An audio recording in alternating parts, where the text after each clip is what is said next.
Yes, very, very good afternoon to all of you. Welcome back. चलो please don't talk. तो कल मैंने आपको सारे रेशोज के बारे में बता दिया था। आइए एक बार फटाफट सारे रेशोज रिवाइज कर लें। बताइए बैलेंस शीट रेशोज कौन से थे? Current ratio and quick ratio और एसिड टेस्ट रेशो या लिक्विड रेशो भी उसे हम कहते हैं। तो करंट रेशो क्या था? Current assets upon current liabilities. Quick ratio क्या था? Quick assets upon quick liabilities. बताओ क्विक एसेट्स कैसे आती है? सर करंट एसेट्स में से स्टॉक और प्रीपेड एक्सपेंसेस लेस कर देंगे। और क्विक लाइबिलिटीज कैसे आती है? सर करंट लाइबिलिटीज में से हम बैंक ओवरड्राफ्ट और प्रीपेड या प्री रिसीव्ड इनकम्स, एडवांस आईवी रिसीट्स लेस कर देंगे, तो क्विक लाइबिलिटीज मिलेगी।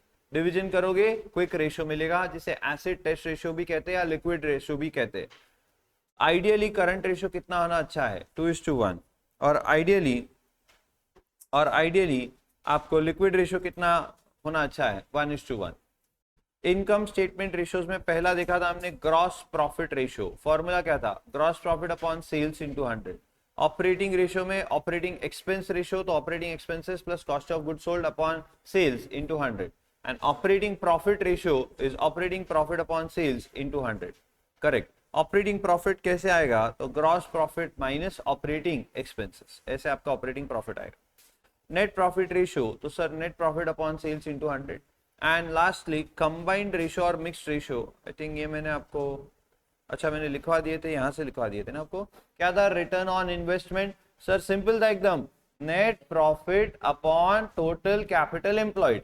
क्या इसमें आपको equity share capital, preference share capital and debentures, long term loans और रिजर्व्स एंड सरप्लस सब ले लेना है? हाँ। But return on capital employed ये कैसे निकालोगे? तो sir net profit upon obviously capital employed equity वाला, तो उसमें आप सिर्फ ओनर्स के शेयर्स लोगे। यानी क्या? तो शेयर कैपिटल इक्विटी का, preference share capital and reserves and surplus. इसमें आप आउटसाइडर्स के पैसे कंसिडर नहीं करोगे। That's it. ऐसे हमने ये सारे फॉर्मूलाज देख लिए हैं। हाँ, ROCE आपका ROI से डेफिनेटली ज्यादा आना चाहिए, ये भी बात आपको पता होनी जरूरी है। ओके चलो, फिर मैंने आपको कुछ सॉल्व एग्जांपल्स यहाँ पे करवाने शुरू कर दिए थे। क्या आपको ये इजी लग रहे थे सॉल्व एग्जांपल्स? हाँ सर, बेसिक है, बट हाँ कहीं कहीं पे आपको कुछ घुमा फिरा के पूछ लेते हैं, तो थोड़ा सा ध्यान से करना पड़ेगा। याद आ रहे क्या ये? हेलो? अरे ये सब सॉल्व किए मैंने कल, आपको फिर से करने चाहिए, अगर नहीं आते तो पूछना चाहिए। मैं आगे बढ़ सकता हूँ? यस, ये हमने कल कर लिया था 10% एंड 7%। ये मैंने बिफोर टैक्स और आफ्टर टैक्स दोनों निकाल दिया था, इन्होंने सिर्फ बिफोर टैक्स निकाला हुआ है। Generally net profit ratio before tax ही होता है जनरली, बट आप दोनों निकाल सकते हो। ग्रेट सर, आइए कुछ और एग्जांपल देखें। तो ये देखो, एक ऑपरेटिंग रेशियो के बारे में इन्होंने बात की है यहाँ पे। तो कॉस्ट ऑफ गुड सोल्ड दिया है 7 लाख का, ऑपरेटिंग एक्सपेंसेस दिए 60,000 के, सेल्स दिया है 10 लाख का, सेल्स रिटर्न है 60,000 का, और आपको कहा है फाइंड ऑपरेटिंग रेशियो। तो ऑपरेटिंग रेशियो जब सिर्फ लिखा है तो मैंने आपसे कहा था कि आपको ऑपरेटिंग एक्सपेंस रेशियो ढूंढना होता है। बताओ इसका फॉर्मूला क्या बनेगा? Sir cost of good sold, ये भी ऑपरेशंस के ही खर्चे होते हैं, और फिर कुछ ऑपरेशंस के लिए खर्चे आपने अगर किए हो, divide by net sales into 100 will give you what? Your operating ratio. तो बताइए कॉस्ट ऑफ गुड सोल्ड यहाँ कितना है? 7 लाख, प्लस ऑपरेटिंग एक्सपेंसेस कितने हैं? 60,000। 7,60,000 डिवाइडेड बाय 9,40,000 इंटू 100। बात समझ में आ रही है? क्योंकि आपके पास नेट सेल्स है। ये बच्चों हमेशा याद रखो, नेट सेल्स लेना है, तो सेल्स माइनस सेल्स रिटर्न आपको हमेशा कंसिडर करना है। कोई दिक्कत है? नहीं। ओके, तो कितना परसेंट आ रहा है ये? तो ये तो सर कैलकुलेशन करना पड़ेगा, और वो 80.85% आ रहा है। तो calculation part I don't think is a big deal, बस ये फॉर्मूला आपको याद आना चाहिए और क्या कर रहे हैं वो समझ आना चाहिए। क्या आपको फॉर्मूला याद है? सर ये किसका फॉर्मूला है? ऑपरेटिंग एक्सपेंस रेशियो का। ओके, अब ये देखो यहाँ पे ऑपरेटिंग रेशियो फिर से बोला है, तो sales, sales returns, opening stock, purchases, closing stock, और क्या दिया? Office and administrative expenses, selling and distribution expenses, बस। और इन्होंने बोला है फाइंड आउट ऑपरेटिंग रेशियो। तो बताओ ऑपरेटिंग रेशियो बोला है, यानी ऑपरेटिंग एक्सपेंस रेशियो हम निकालेंगे। ओके, तो सर ऑपरेटिंग एक्सपेंस रेशियो के लिए cost of goods sold plus operating expenses upon net sales into 100। क्या ये फॉर्मूला याद रहेगा? हाँ सर, तो कॉस्ट ऑफ गुड सोल्ड कितना है? कैसे निकलेगा कॉस्ट ऑफ गुड सोल्ड? इधर डायरेक्ट दिया है कि इस बार नहीं, तो इस बार निकालना पड़ेगा। ऑब्वियसली वो निकलता है opening plus purchase minus closing से। बताओ ओपनिंग कितना है? 60,000 प्लस परचेज करो 2,20,000 तो 2,80,000 माइनस 40,000 का क्लोजिंग स्टॉक यानी 2 लाख प्लस ऑपरेशंस के एक्सपेंसेस। देखो तो क्या बच्चों, ऑपरेटिंग एंड एडमिनिस्ट्रेटिव एक्सपेंसेस ये ऑपरेशंस के ही होते हैं? हाँ। सेलिंग एंड डिस्ट्रीब्यूशन एक्सपेंसेस ये भी ऑपरेशंस के होते हैं? हाँ। तो 34 प्लस 36 यानी 70,000 का आपका ऑपरेटिंग एक्सपेंसेस है। इसके बाद कोई और खर्चा दिया हुआ नहीं था। ये दोनों ऑपरेशंस के ही होते हैं, ऑपरेशंस के लिए करने पड़ते हैं ना हमें ये। Yes sir. तो डिवाइडेड बाय नेट सेल्स कितना है आपका? 4,50,000 इंटू 100। तो बेसिकली ये 3,10,000 डिवाइड बाय 4,50,000 इंटू 100 आएगा। क्या आपको समझ में आ रहा है? पक्का? मैं लिखवा के नहीं करवा रहा हूँ, मैं सिर्फ आपको फॉर्मूलाज यहाँ पे याद करवा रहा हूँ। तो आप प्लीज फॉर्मूलाज याद करें, बाकी कैलकुलेशन तो आपको एग्जाम में करना ही पड़ेगा। वो क्या लर्न थोड़ी करके जाना है हमें कैलकुलेशन, तो वहां जो आएगा नंबर वहां वो करना पड़ेगा, तो वो नहीं सीखना है आपको। आपको सीखना है ये फॉर्मूला, कहाँ क्या ले रहे सर और कैसे ऐड करके कैसे लेस कर रहे क्या निकाल रहे। तो कॉस्ट ऑफ गुड सोल्ड कैसे निकलता है? फॉर्मूला याद है, opening plus purchase minus closing. And operating expenses क्या है? तो सर ये दोनों ऑपरेटिंग एक्सपेंसेस याद दिए हैं, जनरली ऐसे ही रहेगा कुछ। तो 2,40,000 प्लस 70,000 ये ऐसा आप गया 3,10,000 आपका total operating expenses divided by net sales 4.5 lakh, तो 68.89% आ रहा है। तो ये परसेंट निकालने में मेहनत होने वाली है, लॉग यूज करना पड़ सकता है आपको। तो अकाउंट्स के एग्जाम में भी आप लॉग टेबल जरूर लेके जाना, क्योंकि डिवीजन करने के लिए आपको लॉग बुक लग जाएगी। अदरवाइज छोटा कैलसी लेके चल जाना, ठीक है ना, चोरी छुप के लेके जाना, उसको छुपा के रखना बैग में और इसे चुपचाप बटन दबा लेना। सर क्या सिखा रहे हो आप? अब ये देखो फिर से इधर ऑपरेटिंग रेशियो निकालने बोला है। तो following is the trading and profit and loss account of Noha firm for the year ending 31 March 2020। Trading and profit and loss account दिया है नोहा फर्म का। Opening stock, purchases, wages, sales, closing stock, gross profit.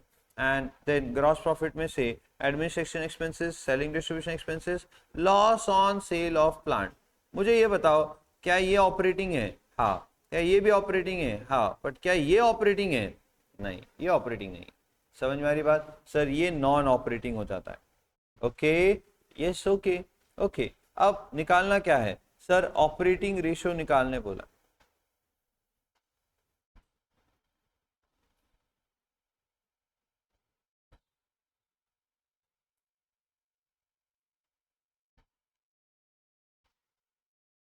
Sir operating ratio निकालने बोला इन्होंने। Operating मतलब कौन सा ratio निकालेंगे? सर ऑपरेटिंग एक्सपेंस रेशियो ही हम निकालेंगे। अभी ये ना ये थोड़ी गड़बड़ करते हैं, कभी कभी लिखते ऑपरेटिंग रेशियो है बट ऑपरेटिंग प्रॉफिट रेशियो निकाल देते हैं, और ऊपर बोलते हैं कि ऑपरेटिंग रेशियो लिखा है तो ऑपरेटिंग एक्सपेंस समझो, प्रॉफिट बोलेगे तो प्रॉफिट निकालना। ठीक है, तो मैं अभी फिलहाल तो ऑपरेटिंग एक्सपेंस रेशियो निकालूंगा। बताओ ऑपरेटिंग एक्सपेंस रेशियो कैसे आएगा? फॉर्मूला बोलो एक बार फिर से सब लोग एक साथ। हाँ, operating expense ratio is equal to,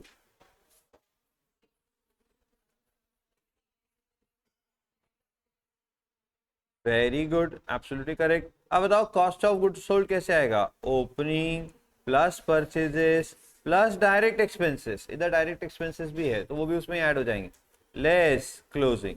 करो तो ऐड, 230 प्लस 40 270, 278 माइनस 60 यानी 2,18,000 प्लस ऑपरेटिंग एक्सपेंसेस बताओ 12,000 प्लस 14,000 26,000, ये दोनों आएंगे डिवाइडेड बाय सेल्स। क्या यहाँ पे सेल्स दिया है सिर्फ, रिटर्न्स दिए नहीं कुछ, इनटू 100। तो 218 plus 26 is obviously 2,44,000। Am I correct? Hello, that's 244 into 100 divide by 420। तो अभी फिलहाल तो मैं कर देता हूँ कैलसी पे, क्योंकि मुझे थोड़ी एग्जाम देनी है अभी। पर आपको क्या ये एग्जाम में कैलकुलेटर नहीं रहेगा, आपको मैन्युअली करना पड़ेगा। हाँ, तो it comes to 58.10%। This is my operating expense ratio. कोई डाउट है? बोलो ना। नहीं। और अगर यहाँ मुझे ऑपरेटिंग प्रॉफिट रेशियो निकालना है तो सर ऑपरेटिंग प्रॉफिट निकालना पड़ेगा। वो कैसे आएगा? Gross profit minus operating expenses. सिर्फ ऑपरेशंस के एक्सपेंसेस लेस करो। तो बताओ 2,02,000 में से ये 26,000 चले जाएगा, 2,02,000 में से ये 26,000 चले जाएगा तो कितना बचेगा? 1,86,000 कि 1,76,000? 1,76,000 बचेगा, करेक्ट है। तो सर 1,76,000 ये क्या आ गया? Operating profit divided by net sales into 100। Sir 176 divide by 420% में दिस कम्स टू 41.90%। ऑब्वियसली बच्चों इतना अगर ऑपरेटिंग एक्सपेंस रेशियो है तो बाकी बचा जो रहेगा 100 में से माइनस करके वो ऑपरेटिंग प्रॉफिट ही रहेगा ना। अरे हेलो, इतना अगर सेल्स का आपके ऑपरेटिंग एक्सपेंसेस है तो सेल्स में से इतना परसेंट माइनस करोगे तो ऑब्वियसली इतना परसेंट आपका ऑपरेटिंग प्रॉफिट रेशियो रहेगा। अरे सिंपल है ना। हाँ देखो क्या किया इन्होंने, तो ऑपरेटिंग एक्सपेंस रेशियो ही निकाला है, चलो सही है, बराबरी किया है इन्होंने, पर मैंने दोनों निकाल के दिखा दिया आपको। तो प्रॉफिट के लिए प्रॉफिट वर्ड लिखा होना चाहिए, सिर्फ ऑपरेटिंग रेशियो लिखा है तो वो एक्सपेंस का रेशियो है। गुड। कंबाइंड और मिक्स्ड रेशियो पर कुछ सॉल्व एग्जांपल्स है। रिटर्न ऑन इन्वेस्टमेंट और return on capital employed from the following details you are required to calculate return on investment. Profit earn 50,000, capital 2 lakh, reserves 1 lakh, loan 2 lakh, और कुछ दिया है नहीं। निकालना है ROI। फॉर्मूला आपसे एक्सपेक्ट कर रहा हूं मैं, net profit upon total capital employed into 100। How much is my net profit? 50,000। Capital employed, क्या ये तीनों को ऐड कर देंगे? सर ROI जब यूज कर रहे हो तब आपको सारे पैसे जो डाले हुए बिजनेस में सब लेने, तो हमने डाले हो या फिर किसी और से लाके हमने वो बिजनेस में डाले हो, तीनों भी। तो 2 + 1 3 + 2 5 लाख। 5 लाख इंटू 100 यानी 10%, और 10% इज माई ROI। अंडरस्टूड? ये बहुत सिंपल है ये सब, आप सिर्फ बैठे नहीं हो, समझ रहे हो ना। हाँ कि लिखवा लिखवा के करूँ, लिखवाने में कुछ नहीं, बस टाइम ज़्यादा लगेगा, बाकी समझ आपको वही आएगा जो अभी आ रहा है। चल सकते हैं आगे। बाकी ये सॉल्व एग्जाम्पल से आप आराम से घर पे भी कर सकते हो। ये रहा एक और एक क्वेश्चन, कैलकुलेट ROCE। इस बार ROCE निकालना है। पहले फॉर्मूला बताओ, net profit upon capital employed और इक्विटी इनटू 100। ओके, तो सर सेल्स दिया है 10 लाख, इस बार डेटा थोड़ा अलग दे दिया, डायरेक्ट नेट प्रॉफिट नहीं दिया है। पहले सेल्स दिया है 10 lakh, cost of good sold दिए 5 लाख, ऑपरेशंस के एक्सपेंसेस दिए 3 लाख, कैपिटल एम्प्लॉयड दिया है 5 लाख।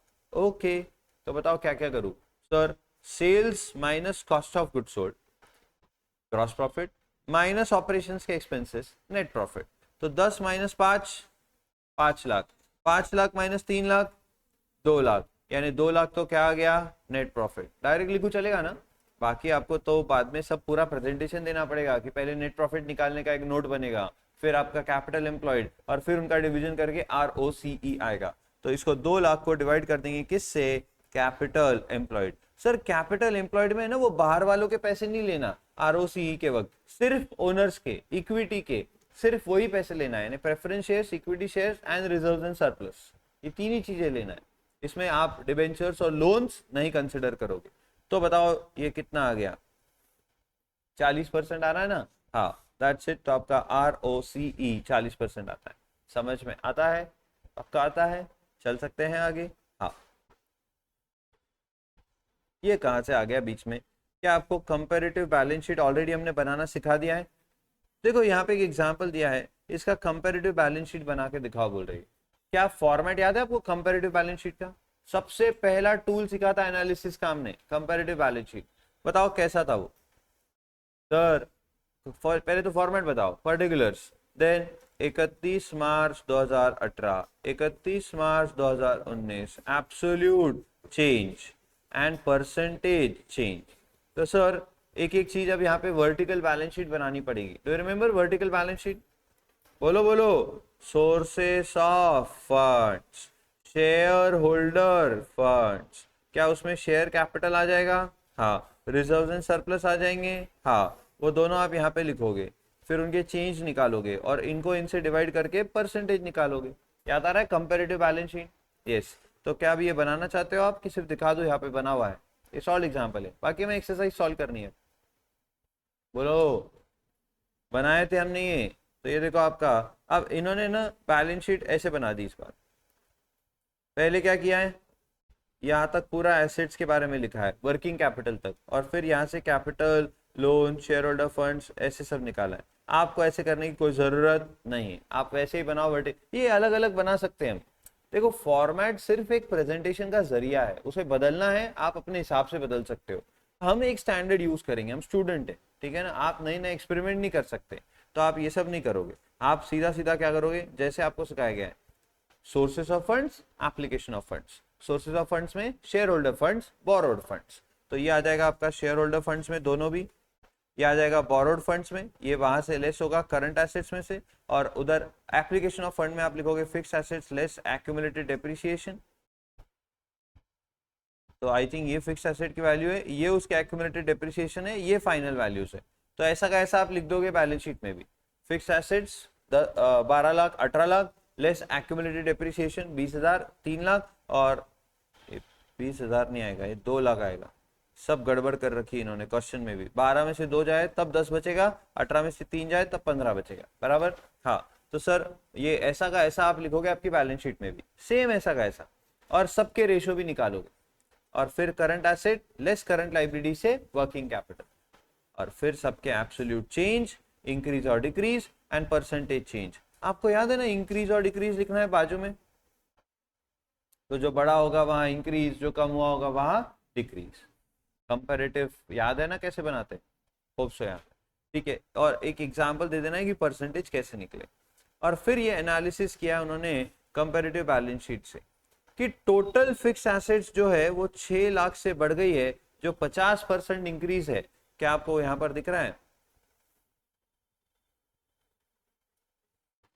हेलो, हाँ, तो सर ये बढ़िया बात है। Then purchase of fixed assets was financed partly by issue of shares 5 lakh and partly by increase in loan। तो अगर आप यहाँ देखोगे तो आपको शेयर कैपिटल भी बढ़ा हुआ दिखेगा और आपको कुछ लोन भी बढ़ा हुआ दिखेगा। तो ये लोन और शेयर कैपिटल से हमने पैसे लाए हैं और फिक्स एसेट्स खरीदने में पैसे हमने डाले हैं। सर शेयर कैपिटल भी बढ़ा है, रिजर्व्स कम हुए हैं, ये सब एक एक करके इसका एनालिसिस भी लिख के दिखा रहे हैं। आपको ऐसा सवाल नहीं आएगा कि एनालिसिस भी लिख के दिखाओ, बस ये बता रही कि एनालिसिस कैसे हो रहा है वो कंपैरेटिव स्टेटमेंट का इस्तेमाल करके। तो ऑलरेडी मैंने आपको ये बताया था कि वो जो परसेंटेज चेंज है वो आपको दिखाता है कि क्या चीज कितने से बढ़ी है या कम हुई है, बस, ठीक है। चले आगे, श्योर। ओह, कंपैरेटिव इनकम स्टेटमेंट फिर से लेके आ गए, क्या ये भी आपको ऑलरेडी मालूम है? यस। आप चाहो तो ऐसा भी कर सकते हो कि इंक्रीज डिक्रीज के लिए अलग कॉलम बना दो, वो परसेंटेज के आगे ब्रैकेट में लिखो या उसका कॉलम बना दो, और जो जो डिक्रीज हुआ है उसके आगे डिक्रीज आएगा, जो जो इंक्रीज हुआ है उसके आगे इंक्रीज आएगा। यहाँ सभी डिक्रीज हुआ है, यहाँ सब डिक्रीज हुआ है, कुछ भी बढ़ा नहीं है। यानी सेल से लेकर तो आपके पूरे के पूरे नेट प्रॉफिट आफ्टर टैक्स तक। बट क्या आपको ये भी फॉर्मेट याद है? सेल्स, उसको नेट करना है पहले, सेल रिटर्न लेस करके, फिर आएगा cost of good sold less करके ग्रॉस प्रॉफिट, फिर ऑपरेटिंग एक्सपेंसेस, ये सब ऑपरेटिंग एक्सपेंसेस है, ये लेस करके आएगा ऑपरेटिंग प्रॉफिट, और फिर ऑपरेटिंग प्रॉफिट में operating income, non operating income और नॉन ऑपरेटिंग एक्सपेंसेस ऐड और लेस करोगे तो आ जाएगा नेट प्रॉफिट, और फिर वो नेट प्रॉफिट में से टैक्स लेस करोगे तो आपको मिलेगा नेट प्रॉफिट आफ्टर टैक्स। तो मेरे को पता नहीं है बीच में ही उन्होंने क्यों लिख दिया, बट लिखा है, मैंने आपको पढ़ा दिया। अब एट अ ग्लांस सारे फॉर्मूलाज आपको दिए हैं। तो कंपैरेटिव स्टेटमेंट में आपको चेंज कैसे निकालना है वो लिखा है। कॉमन साइज स्टेटमेंट में आप क्या करते हो, तो बैलेंस शीट की common size total funds available होता है, और इनकम स्टेटमेंट की कॉमन साइज नेट सेल्स होता है। प्लीज कॉन्सेंट्रेट, यहाँ ध्यान दीजिए। और ratio current, quick, gross profit, operating profit, net profit का बिफोर टैक्स आफ्टर टैक्स भी हो सकता है, इधर आफ्टर लिखना था उन्हें। then operating ratio and operating expense ratio, then ROCE and ROIA। हम शुरू करते हैं इसकी एक्सरसाइज। सीरियसली बोले, क्या आपको अब चारों टूल समझ में आ गए? Comparative, common size, cash flow statement and finally ratio analysis. इसमें मेरे हिसाब से सबसे इंपॉर्टेंट बनता है कौन सा? कैश फ्लो स्टेटमेंट, मेरे हिसाब से। पर एग्जाम में क्या आ सकता है? कुछ भी। रेशियो में से आपको डेफिनेटली एमसीक्यू आ सकता है, याद रखना है, ट्रू और फॉल्स भी आ सकता है। ओके, तो gross profit ratio indicates the relationship of gross profit to net sales. Current ratio is current asset upon current liabilities. Liquid assets is equal to current assets minus stock plus prepaid expenses. यहाँ bracket होना चाहिए था, या bracket नहीं तो ऐसा दिख रहा है कि इसमें ये ऐड हो रहा है, बट एक्चुअली इनको ये ऐसा दोनों को मिला के लेस करना था, तो दोनों लेस होने चाहिए थे, तो ये सही है वैसे ऑप्शन, अदरवाइज ये सही हो जाएगा फिर, समझा ना। अगर ये ब्रैकेट नहीं देना चाह रहे तो ये प्लस है, तो फिर ये प्लस नहीं, फिर ये सही हो जाएगा, क्योंकि वो ऑप्शन गलत है, ठीक है। हाँ, फिलहाल तो मैं इनकी प्रिंटिंग मिस्टेक मान के ऐसा कर देता हूँ। कॉस्ट ऑफ गुड सोल्ड, बताओ कॉस्ट ऑफ गुड सोल्ड कैसे आएगा, सेल माइनस ग्रॉस प्रॉफिट। नहीं sir, cost of good sold तो कैसे आता है, opening plus purchases plus direct expenses minus closing stock बराबर।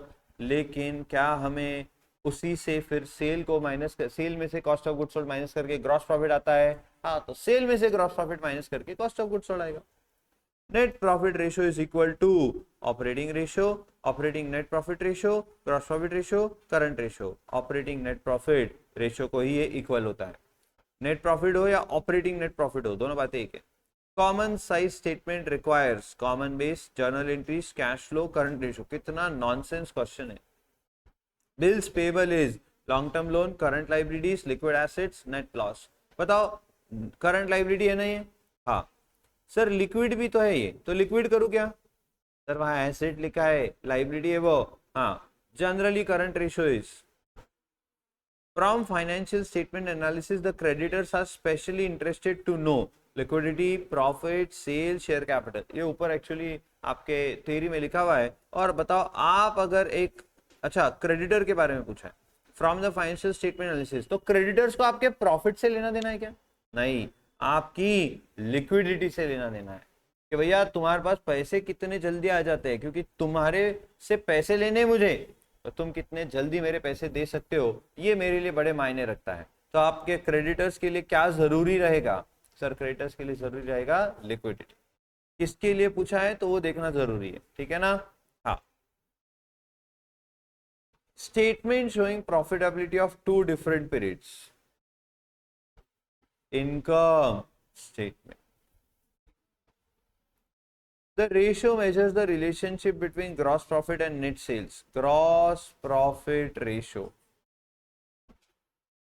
अच्छा, ये मैं किसके लिए सॉल्व कर रहा हूँ, मेरे को प्रैक्टिस करनी है इसके लिए, मेरी एग्जाम है अभी 12th बोर्ड्स की, उसके लिए मैं सॉल्व कर रहा हूँ, ठीक है ना। तो आप मत करो, आप सिर्फ देखो बराबर से कि मैं क्या कर रहा हूँ ऐसा, ठीक है। Critical evaluation of financial statement to measure profitability, critical evaluation of financial statement to measure profitability.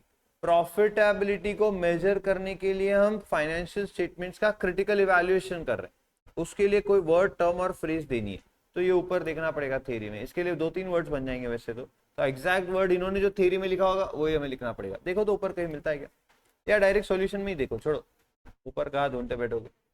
क्या वर्ड दिया बताओ इन्होंने, AOFS, तो बहुत ही जनरल लिख दिया इन्होंने कि फाइनेंशियल स्टेटमेंट्स का एनालिसिस करना यानी ही critical evaluation of financial statement करना। Wow, a particular mathematical number showing relationship between two accounting figures, दो अकाउंटिंग फिगर्स के बीच में रिलेशनशिप दिखाने वाला एक पर्टिकुलर मैथमेटिकल नंबर म्हणजे रेशो। ओ, रेशो याद है ना, हाँ, एक मैथमेटिकल नंबर होता है जो रिलेशनशिप दिखाता है दो अकाउंटिंग फिगर्स के बीच। An asset which can be converted into cash immediately, liquid asset, ऐसे हम क्विक एसेट भी कह सकते। The ratio measuring the relationship between net profit and ownership capital employed, ownership capital employed बोला तो ROCE, और total capital employed बोला होता तो ROI।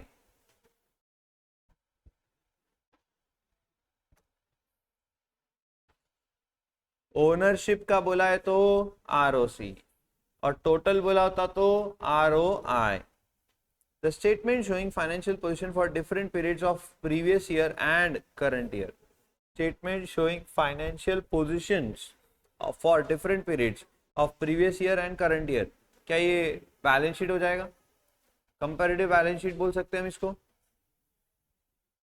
Statement showing financial position, तो फाइनेंशियल पोजीशन कौन दिखाता है, बैलेंस शीट दिखाता है। तो ऑफ डिफरेंट पीरियड्स, तो दो पीरियड्स का बोल रही है, प्रीवियस ईयर और करंट ईयर का, तो कंपैरेटिव बैलेंस शीट में ये हो जाएगा। Statement showing changes in cash and cash equivalent during a particular period, cash flow statement. Activity related to acquisition of long term assets and investments, obviously आप long term asset और investment खरीद रहे हो और उससे रिलेटेड कौन सी activity है, तो लॉन्ग टर्म एसेट्स और लॉन्ग टर्म इन्वेस्टमेंट खरीद रहे हो यानी इन्वेस्टिंग एक्टिविटी हो जाए। समझे कि नहीं? अरे कैश फ्लो स्टेटमेंट में 3 एक्टिविटी थी ना, कौन सी कौन सी कौन सी कौन सी? Operating activities, investing activities, financing activity. तो ये पूछ रहे कौन सी एक्टिविटी रिलेटेड है किसको, लॉन्ग टर्म एसेट्स और लॉन्ग टर्म इन्वेस्टमेंट्स को एक्वायर करने से, investing activity. The ratio that establishes relationship between quick assets and current liabilities, जो क्विक एसेट्स और करंट लायबिलिटीज के बीच में रेशियो बनाता है उसे हम क्या कहते हैं, क्विक रेशियो। याद आ रहा है? या लिक्विड रेशियो या एसिड टेस्ट रेशियो। ट्रू और फॉल्स, क्या ये आपके आज के होमवर्क हो जाएंगे? बोलो हाँ। आंसर इन वन सेंटेंस तो वैसे ही हम करते नहीं है, तो यहां से शुरू हो गए हमारे प्रैक्टिकल प्रॉब्लम्स। बताओ पहले केस में क्या बनाना है, कंपैरेटिव बैलेंस शीट। और एक क्या, हाँ और एक कंपैरेटिव बैलेंस शीट है, फिर कंपैरेटिव बैलेंस शीट और एक है, अरे फिर कंपैरेटिव बैलेंस शीट, अरे फिर comparative income statement. 4 comparative balance sheet बनवा रहे हैं हमसे। फिर कंपैरेटिव इनकम स्टेटमेंट, वो भी 4 बनवाएंगे शायद, नहीं 2 है। फिर कॉमन साइज बैलेंस शीट है, फिर कॉमन साइज इनकम स्टेटमेंट है, और बोला है कैश फ्लो स्टेटमेंट। वाह ये तो अच्छा है, फिर से cash flow statement, and then आपको कुछ रेशियोज पर क्वेश्चन है और फिर ये चैप्टर हो जाएगा खत्म। तो आपको कुछ होमवर्क देने लायक है क्या? क्या अब आपको आना चाहिए कंपैरेटिव बैलेंस शीट कैसे बनाएंगे? वर्टिकल बनाना पड़ेगा और आपको एब्सोल्यूट चेंज निकाल के परसेंटेज चेंज निकालने पड़ेंगे। तो क्या ये फर्स्ट क्वेश्चन में आपको होमवर्क दे सकता हूं?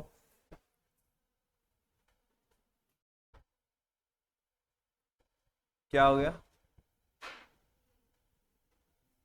बोलो ना क्या हुआ, अरे बोलो।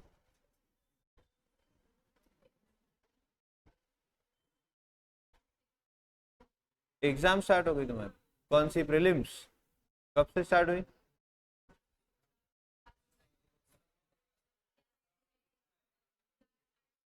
ये महीने के एंड में स्टार्ट होने वाले हैं, अभी बोल रहे थे स्टार्ट हो गए, तो ये एग्जाम में काम आएगा ना फिर। तो फिर होमवर्क देंगे तो पढ़ाई कर पाओगे ना तुम। तो ये दिया आपको होमवर्क, मिलेंगे आपसे कल same time same place, bye take.